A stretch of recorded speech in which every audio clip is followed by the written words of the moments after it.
I was playing two of the best players in the world. We were the 53 seed, they were the 11 seed. They won game 1, we won game 2, and then we were up 6-1 in game 3 playing Matt Wright and Lucy Kovalova. All of a sudden they made a run, 2-6, then 3-6, then 4-6, all the way up until they got to 8-6. They went on a 7-0 run because we started to make mental mistakes. And by the end of this video, you're gonna learn the 5 mental mistakes that are destroying your game. Back to the match. At 8-6, they hit a lob over my head. Bad idea. Then I went up, I smashed the ball, winner, come on. Ref said football. I said, what? He said, yes. I said, my dad's filming, can we check the footage? And so the ref said, no, we can't do that. It looks kind of like a football, but it wasn't a football, I swear, it doesn't matter. Okay, at 9-6 though, something changed. Something in my brain flipped back. And all of a sudden, that footfall got me off of the emotional roller coaster, which is mistake number 1. How's that handwriting, Mom? Okay. Which is one of the most common mistakes in pickleball. We've all experienced it. You miss a shot and then you're frustrated about that miss, and then you walk back to the baseline and you're still frustrated, then you miss a serve, that's 2 mistakes, and all of a sudden they get a side out, you miss the return, and 1 mistake turns into 2 until it turns into a series of mistakes that compound over time that makes you want to quit the game. So we've all been there, but there's a way to overcome it. In what that footfall, it got me angry and it flipped my mind out of it. It actually reminded me of the 3 things that you're gonna learn right now. Number 1 is your breath. So what happens in tournaments is we get nervous. And when we're nervous, we physically get tight. We hold the paddle tighter than we've ever held it. All of our muscles start to tighten up. And because of that, we don't have the touch, we don't have the feel, and we start missing a lot more than usual. And so in moments where you feel stress, remember to breathe. This book, I love this book, I recommend it, The Inner Game of Tennis. There's a great line inside of it, and it says, when the mind is fastened to the rhythm of breathing, it tends to become absorbed and calm. Whether on or off the court, I know of no better way to begin to deal with anxiety than to place the mind on one's breathing process. Anxiety is fear about what may happen in the future, and it occurs only when the mind is imagining what the future may bring. So in that match, as we were losing, I wasn't breathing. And in that match when we were losing, I was starting to think, well, we were up 6-1, we should win, but now we're down 9-6. Oh no. Instead, when that foot fault happened, it jolted me into some anger, but then it reminded me to start my breathing process again. Here's the second thing, a physical trigger. It's really easy to get ahead of yourself or think about the past. And one thing you can do is come up with something physical, whether I know some people that will literally pinch themselves or will pull on a finger, or my buddy Tyler likes to put his hand here and go shoo, as a physical movement that will recenter you into the now. So as you're watching this and thinking about your own game, and when you feel stressed, coming up with something that can remind you to be calm, breathe, and come back to the now is a must if you're gonna overcome those tough moments. And then here's the third one, some type of short mantra. I was a basketball player growing up. I loved Coach K, and Coach K used to always talk about next play. If something bad happened in the past, you can't change it. And so he would use that term, next play, next play, next play. And then the players would tell their teammates the same thing when something bad happened. But just as a reminder to keep myself focused so I can overcome where our minds typically go, which is forward, backward, into the stands, and almost anywhere but here. And I mentioned earlier, we were down 9-6 against this top team, and the match wasn't over yet. Here's what happened next. I'll tell you at the end of the video. Here's mistake number 2, not knowing your targets. So many players will go on court and they don't really know where they're hitting the ball or why. And so they tend to opt for, and not on purpose, but they just do, the hit and hope method, where they hit it, they hope it's the right spot. If it's not, they lose the point, they don't necessarily know why. The really good players have specific targets in their mind for multiple scenarios. You're gonna learn right now 3 specific targets that will help you when you go out and play tomorrow. Because when you start to develop these targets and even know them in advance, you start to go on court more confident for what you're gonna do in 3 very specific scenarios. Your third shots, your safe spots, and your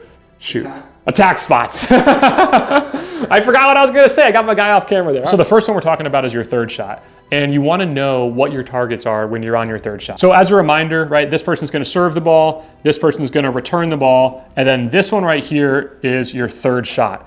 This is the decision that we're actually talking about. There's 3 ways that you think about who to target or where to target on the court during your third shot. The first one is hitting at the player who's on the move. So if the ball gets served to this player, and this player hits the ball back. Now this player is gonna move toward the kitchen line to get to their most optimal position. If the return doesn't actually come very deep, like let's say that the return only comes, boom, to right here. Well, there's a very good chance that this person is standing somewhere right here. They're still in the midcourt area, which means that they're probably gonna be moving up to the court. So wherever the third shot goes between these 2 people right here, one of their targets should be at this player on the move. Okay, so they hit it here, they can hit it at them, and often that's going to lead to a mistake because a player who's hitting the ball on the move is often a player who's going to make a mistake. The second specific target you can aim for is the weaker player. So let's just say, for the sake of this, that this is the stronger player, and this right here is the weaker player. So as we said, the serve's going to go to this player, the return's going to come back, and then this player's coming in on the move. Now, maybe you don't want to go at the person on the move because maybe their moving volleys are actually pretty good. Maybe this player right here is actually pretty weak. And so instead of taking your third shot at this player, maybe you go at this player again because there's a better chance that they make some type of error or give you some type of pop-up. There's no one size fits all to this game. So some people might tell you, always hit to the player on the move. It's a good strategy, but it's not the only strategy. Hitting to the weaker player is also a good strategy on your third shot. So the third one is targeting backhands. So let's assume that both of these players are righties. So that would be this player's backhand, and as this player moves in, right? This little zone right here would be this player's backhand. So those are two of the targets that you could hit on a drop or a drive. Now, the best thing that could happen is maybe you get two of these things or all three. You get the person on the move, you get the weaker player, and you get the backhand. Oftentimes, let's actually flip this right here. This is what's gonna happen. You're gonna get a player, they serve the ball here, the return comes here. Now this player is on the move coming in. They're the weaker player, they're the player on the move, and let's say you want to go at their backhand. Well, it's the trifecta. Boom. That right there is thinking the game. And that's how you often get players to make mistakes. So instead of going into matches with no targets, that's a mental error that will destroy your game. It really will. It will not help you win. By knowing your targets, you stay calm and purposeful in tough situations. So mental mistake number 3 is poor shot selection. A lot of players don't even realize that the choices they make on what shots they hit are one of the main reasons that they're losing matches. That's a mental error. Too often we think of shots as good shots or bad shots, but really there's a scale of poor shot selection over here to really good shot selection over here. And what players don't realize is that they're losing a lot of points, games, and matches because of their shot selection. What the really good players do is they take disciplined shot choices over and over at the biggest moments that really help them win. So we're gonna share with you and simplify a shot selection scale that you can revert back to that can also give you some language for what a bad shot is and what a good shot is. So we're gonna use a scale of 1 to 10. What do you think a 10 on the shot selection scale is? There is no 10, all right? There's no 10. It is a joke. Have you ever had a lob that was up there, it was so juicy, you're like, everybody get out of my way. I'm gonna crush this ball. Ball's right there, you're like, no, boom, net, shoot. We all have, all right? There's no 10 on the shot selection scale because, what's the line? There's no shot you're gonna make perfectly every time. So we can cross off 10, let's go to 9. What is a 9? Let me tell you. I forgot you guys are behind the screen right now. So a 9 is a big advantage shot. Okay, so what's a big advantage shot? If we look over at the screen, oftentimes you have 2 players back, you have 2 players up at the kitchen, they're clearly in a advantageous court position. And let's just say that the ball flies up, they crush it, right? It's the one that you're gonna make about 90% of the time. All right, what's a 7? If you're wondering why there's no 8s, you can go to the comments and ask there. A 7 is a small advantage shot. So there's really 3 ways I look at a 7 shot. It's one where you're in a slightly favorable position. So let's say you have 2 people at the kitchen, you have some people off, you're probably hitting 7s there. The ball's maybe not way above the net, but it's at around maybe a foot above the net. You don't want to crush it for a 9 because it's not a 9, but you want to spin it to keep them back. The second part of this is maybe your opponent's a little off balance, right? So maybe they're coming in transition, maybe they are at the kitchen line and you hit some type of dink, it's an aggressive dink that gets them off balance, and then they pop the ball up to around, say, net height, which would be the third one. You attack that ball because you have a good opportunity to create a 9, which would be a big advantage situation. And if you want to go even deeper on all this is something we go super in depth on inside of That Pickleball School. It's called the advantage scale. So you can go to thatpickleballschool.com. Inside, we have classroom with on-demand exclusive videos. We have a growing library of content. There's community of like-minded people all trying to accomplish the same thing, which is 1, be around other people who are obsessed with the game, and 2, improve and get to the next level, or just get as good as they possibly can. And then 3 is ongoing training from me and our team that are gonna help answer your specific questions so you can improve. So thatpickleballschool.com is where you can check that out. So 5 is neutral, and this is a 50-50 shot. And so let's say that all 4 players are at the kitchen line, and you guys are just dinking back and forth, but nobody has a clear dead dink or anything that they can do something with. But then all of a sudden, you have a low ball that's sitting below the height of the net, and you decide to speed it up. You might win it, you might not, depending on your skill level and the skill level of your opponents. And so really, it's a 50-50 opportunity. And if I go back to that match I was telling you about earlier, in game 1, we got blasted. It was like 11-2. And in that game, we actually took quite a few 5s that led to us not playing very well in game 1. In game 2, we made an adjustment, and we were just shooting for 7s time after time. And again, 7s lead to 9s. And so when we played that style in game 2, we crushed them. And then game 3, as you know, we were down 9-6 until, I'll get back to that in a second. Let's keep going. So what's a 3? A 3 is a disadvantaged attack. And this is the type of shot that might work 3 out of 10 times. Honestly, it may be less. I'll give you a good example of a 3. One of the most common ones is it's just an off-balance attack. So let's say we got some players in this zone right here, and all of a sudden, ball gets hit over here. This player's running way off balance to hit this ball. They're in no position to do anything special, but they try to do something special by, you know what I'm talking about. It's that like home run shot that's really risky, but it sometimes works. And when it works, everybody goes absolutely nuts, and it makes you emotionally feel like, I want that feeling again. Stop hitting that shot if you want to win. Okay, that's what a 3 is. Now, how does this all play out at different levels? Very differently, right? So early on, I see a lot of players at the 3-5-4-0 level hitting lots of 3s. And so you might say, how do I improve? The moment that you eliminate 3s from your game, you start to win more points.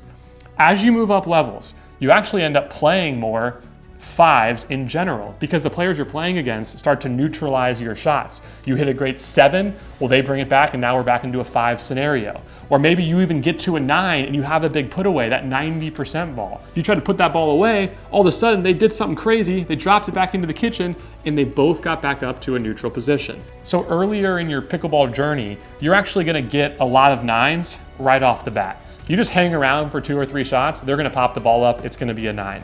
As you start to play better and better players, you have to earn your 9s, and you have to opt for 7s as much as you possibly can. Because very often, the last thing I'll say, I'm getting fired up right now, we try to go from a neutral position to a 9 in one shot.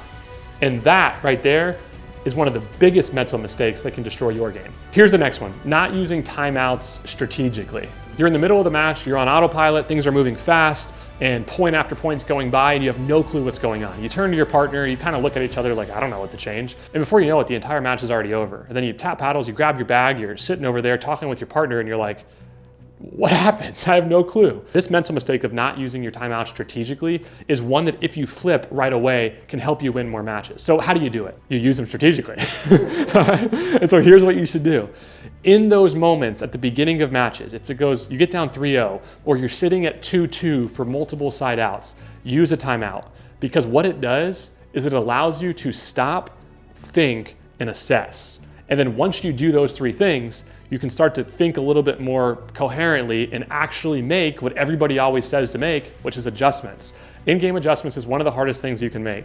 But the moment you take a timeout, especially early in a game, if you're playing somebody that you don't know very well, you allow your brain time to rest, your brain to become conscious again, and to get out of this blackout mode. Now, what should you actually talk about when you and your team are over here in the timeout? Now, I'd recommend 2 things. Number 1, what's working and what's not. WWWN, all right? What's working and what's not.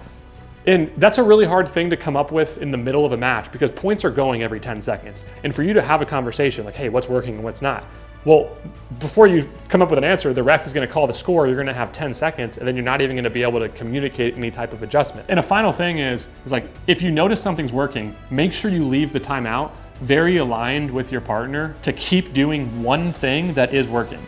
And on the flip side, if something's not working, like, hey, we thought we were gonna come in and we were gonna drive a bunch of balls because we thought aggression was gonna work, but then it's not working. So when you're in this timeout, what's not working, you can leave with one thing that you should stop doing. Stop driving the ball. Stop taking 3s on the shot selection scale so you can actually make a change that can have an impact. So here's the second thing you can talk about.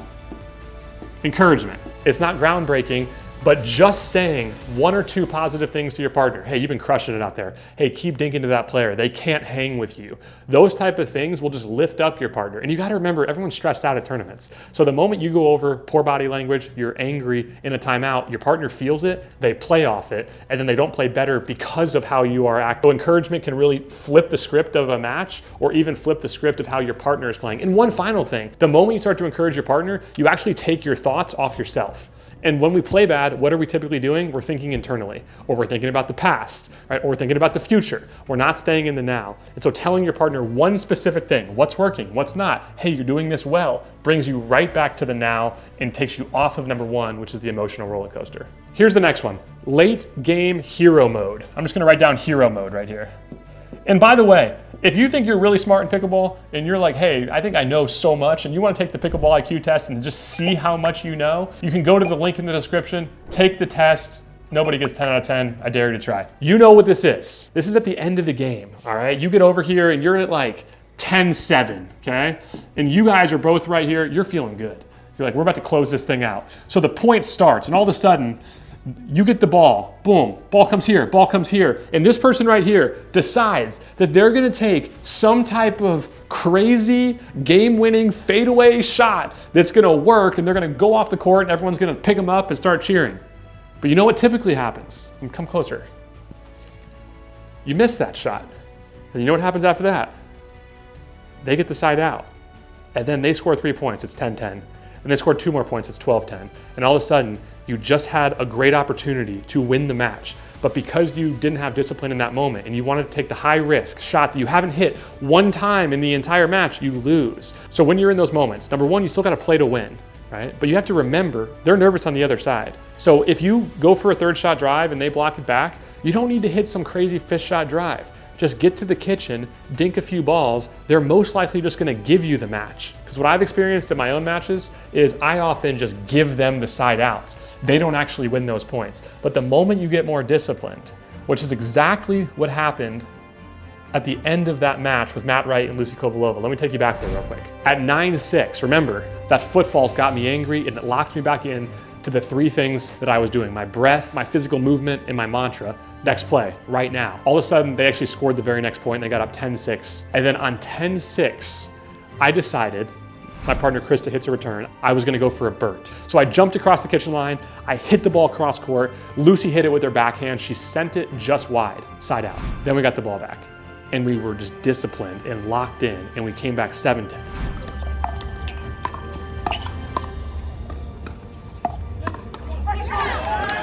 Then 8-10.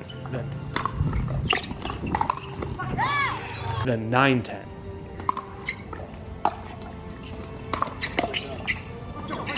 Then 10-10.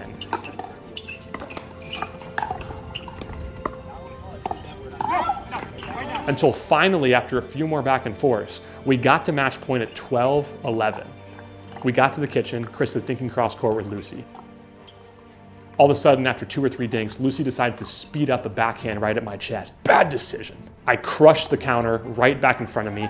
They missed the ball into the net. I turned over to Krista, I gave her a big hug, and we won, for us, what was our biggest mixed doubles win of our career. And it wasn't because we're so much more talented than them. They're one of the best teams in the world. But it's because we've played in so many matches where we fell prey to 5 mental mistakes that destroyed our game, that in those moments, we did some of these things, but also we were able to avoid these 5 things. So I got one of the biggest wins of my career because of this, not what was going on with my strokes. And you can have some of those same wins and some of those same moments in your journey if you start to avoid some of these mental mistakes.